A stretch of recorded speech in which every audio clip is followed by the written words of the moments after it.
Welcome back to my modding tutorial. This time I want to talk about the minimum requirements that you need for getting a map started, and I want to talk about the repair button. I'll tell you a bit about the tileset ID system and the description XML. Okay, let's start. So what do you need to get a map running? First of all, if you see something strange or something you don't see in your editor, the reason is this is the editor that will be delivered with the add-on, the Dark Lord, which comes in mid of September. Okay, what do you need to barely run a map? First, let's so this is the default map. First, let's delete everything except of the game settings. So, and here we are already. Let's first fill this. Okay, now we got really a totally bare map, nothing on it. Okay, you shouldn't delete the game settings because you cannot recreate it. This is the basic overall global game settings, always with the ID of 3, and you cannot create anything with the ID of 3. Okay, so first you have to decide how many players you want to have in your map, how many acting players, and in the game settings there's the players collection. And yeah, for example, if you want to have 4 players, then just add 2 more. 4 is the maximum. And yeah, they should be in increasing numbers. I, for my case, want only 1 player. I want a single player map, so I delete all except 1. So next thing, for every player you have to create a player stat. Here's the player stat. Create abstract object. And this object has to be owned by this specific player. So for player 1, this is the player stat for player 1 because it's owner 1. If I would have more than 1 player, then I create just a couple of more player stats with increasing number of owner. So the next thing you should build is a throne room. But before I build the throne room, I want to talk about the tileset IDs, because I'm bored with the catacombs. I want another tileset. In the main game of Dungeons, there can be only 1 tileset per level. In the add-on you can have a mixed tileset, so you can half of the map is tileset catacombs, the other half is hell, for example. So, and in the main dungeons there would be a level selection box here before the dungeon level size. Now this is moved to its own category because you can change it differently. And for example, I want to have Sunken Temple. So first is Catacombs, second Sunken Temple, then comes Hell, and the fourth is the new Ice Cave. I want a Sunken Temple, and yeah, just be easy, I want it for all. The whole map. So unfortunately there's a bug in the rendering of the map editor. When you change anything with the tileset, it isn't shown immediately. You have to save and reload the map. So first let's save it. Let's call it Storm. So we save it and then we load it again. Okay. So after I've changed my tileset, now you see it's all in the Sunken Temple. I place the next thing. So we already got the player stats. Now we need a throne room, an avatar, and a dungeon heart. Okay, to find the throne room, search for throne. And since we are at tileset ID 1, we take the derived level 1, and here's the room. You place it somewhere. Okay. And I place the throne heart directly into the room. So. And finally an avatar. Yeah, and in the add-on you can have 1 out of 4 avatars, and usually in the Sunken Temple the Minotaurus is playing, so I choose the Minotaurus. Place him here into his own room. So, and this is actually all you need to barely run a map. So now if I click the play button it would run, but it would be really boring because no heroes will come in because there are no hero gates, and I cannot build any spawn points because I don't have any spawn credits. So first let's fix this and build hero gates. Search for gate. Derived from 1 hero gate. So let's play a couple of gates. That should be enough. And place the spawn enabler. Search for spawn. Oh, by the way, you can also use the component selection box on the side.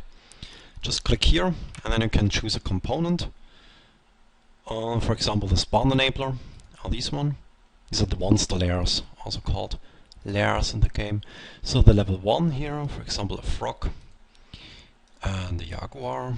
And let's build a stone guard. In the add-on, you don't need to have one of every type to build them, because you can replace them later in the game. In the main dungeon game, if you don't build one type, then the players will not be able to build this kind of spawn enabler. Okay. Well, then another thing is which you should consider building is a healing well, because this is also one thing that the player cannot build. So let's build a healing well. Remember, derived is the in-game thing, and non-derived are only the funny graphic things. So let's build the level 1 healing well. So, next thing is the repair button. So always after you created a map, you should click the repair button and just try to repair a couple of common mistakes and a couple of things. So the checkboxes in the upper part can be switched on without problems. They don't harm anything, no information is lost. And the lower parts is a bit more critical. I would only recommend to check the lower parts if the check button, which will come in any minute, the check button tells you so. So for example, there's a check which says, okay, you need to rebuild your rooms because there's some problem with the rooms. Then click the repair and check the rebuild all rooms. For now, I'll leave them. Click repair, and now you see the granite is placed all around the places where it should be built. The reason, for example, around the throne room the granite is built is if you don't build the granite here, I'll show you, then it looks a bit ugly because you can actually look under the throne room. See it? Here I can look under the throne room, which doesn't look very nice. So this, for this reason, it automatically make everything around the throne room granite. So you should dig the entrance to the throne room, this one field, whilst it may get made granite later on as well. Okay, yeah, around the spawn enabler is also granite, and also around the hero gates, except the one entrance at the front of the hero gate. So that about the repair button. Now let's talk about the description XML. So for every map you can create a description XML. This is in editing settings, the button description XML, and this creates an XML. This is just a plain standard XML. You can see here it's nothing really super complicated. There's a web page at my dungeon site which describes the detailed format of the description XML. Just for the beginners, just fill in here some meaningful stuff. So description,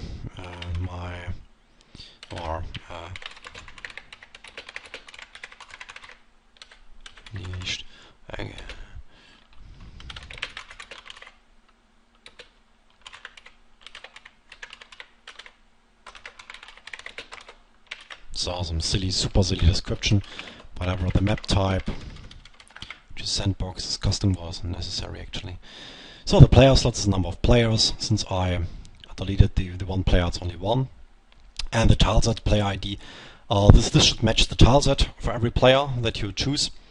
It try to guess the tilesets. I think it uses the type of the throne room that you used.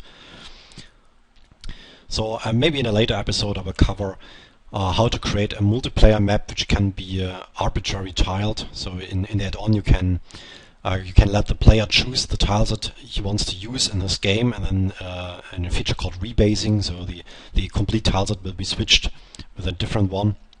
When I talk about this tileset player ID becomes a bit more interesting. So for now you can just leave it like that. Okay, and that's the description. Oops. This again. So let's save the map. Successful, and then try whether it works.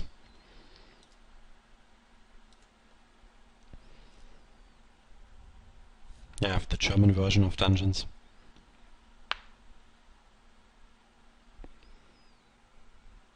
So, and yeah, it works. I've started the map.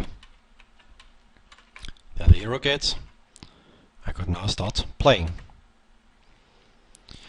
Okay, before I conclude this episode, I want to just talk about how to package a map together to later upload it in the forum or send it to me so I can include it on my site.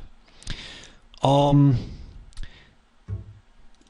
the maps are, when you save the maps in the editor, they are stored in the subfolder maps in your app data folder.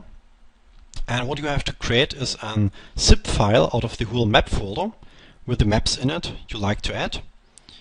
So, for example, I use 7-zip and I'll create a maps zip. So here. So basically inside the zip file, the subfolder maps contain all the maps you want to have in this specific zip. And most of the time you need some additional files for the map. For example, you want to have some translation files. Most commonly, if you have any quest translation or if you use the translation system in the description XML, then this goes next to the maps. For the translation, for example, we would create a localization and the text CS file. I'll show this maybe in a later episode. And here goes also all the additional GUI images or whatever you need for your map. Okay, when you got the maps zip, let's rename it Storm. Yeah, then you can just upload this to any forum and any user can put this into his mods folder, not the maps, but mods, because now it's a mod. The zip file is called a mod. And yeah, then play the map. And speaking of mods, I want to show you one more thing. This is my Dungeons mod manager here that you see. And this is a very easy tool of distributing and creating mods and maps.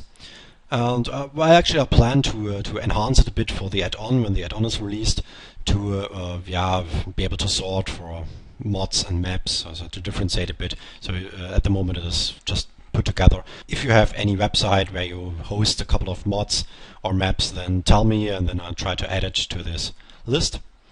Oh, it's just as easy to just click on download, then it's downloaded and then it's finished and the map is installed. Okay, that's it. Thank you for watching and see you next time.